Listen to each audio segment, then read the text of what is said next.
सिल्लोड येथील खेळणा मध्यम प्रकल्पातून खरीप व रब्बी शेतपिकांसाठी पहिले आवर्तन सोमवारी दुपारी 2 वाजता माजी उपनगराध्यक्ष अब्दुल समीर यांच्या हस्ते सोडण्यात आले। सिल्लोड येथील खेळणा मध्यम प्रकल्पात जलपूजन करून कालव्यातून पाण्याचा विसर्ग सुरू करण्यात आलाय।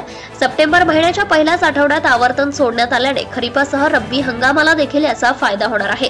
खेळणा मध्यम प्रकल्पाच्या पाणलोट क्षेत्रात समाधानकारक पाऊस झाल्याने यावर्षी ऑगस्ट अखेरच खेळणा मध्यम प्रकल्प ओव्हरफ्लो झाला आहे।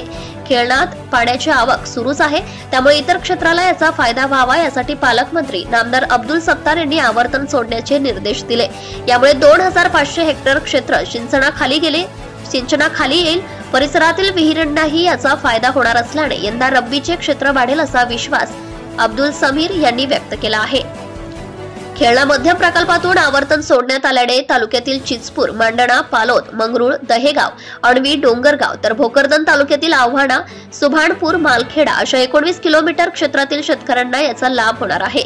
याप्रसंगी जिल्हा बँकेचे चेअरमन अर्जुन पी गाढे, शिवसेना तालुका प्रमुख देवीदास पी लोखंडे, माजी सभापती रामदास पालोदकर, कृषी उत्पन्न बाजार समितीचे संचालक नंदकिशोर सहारे, दामूअण्णा गव्हाणे, शिवसेना जिल्हा संघटक सुदर्शन अग्रवाल, नॅशनल सूतगिरणीचे संचालक विठ्ठल सपकाळ, माजी नगरसेवक सत्तार हुसेन, राजू गौर, बबलू पठाण, पालोदचे सरपंच नासेर पठाण, रमेश पालोदकर, अशोक पालोदकर, सुनील लांडगे यांच्यासह जलसंपदा विभागाचे शाखा अभियंता प्रीतम राठोड, कालवा निरीक्षक सोमनाथ ताठे, सिल्लोड नगर परिषदेचे प्रशासकीय अधिकारी छोटूराम दुधे, गोरखनाथ धाडगे आदींची उपस्थिती होती।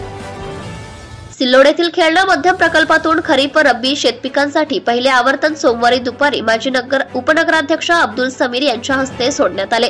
याप्रसंगी जिल्हा बँकेचे चेअरमन अर्जुन गाढे, शिवसेना तालुका प्रमुख देवीदास लोखंडे, माजी सभापती रामदास पालोदकर, कृषी उत्पन्न बाजार समितीचे संचालक नंदकिशोर सहारे दिसून येत आहे।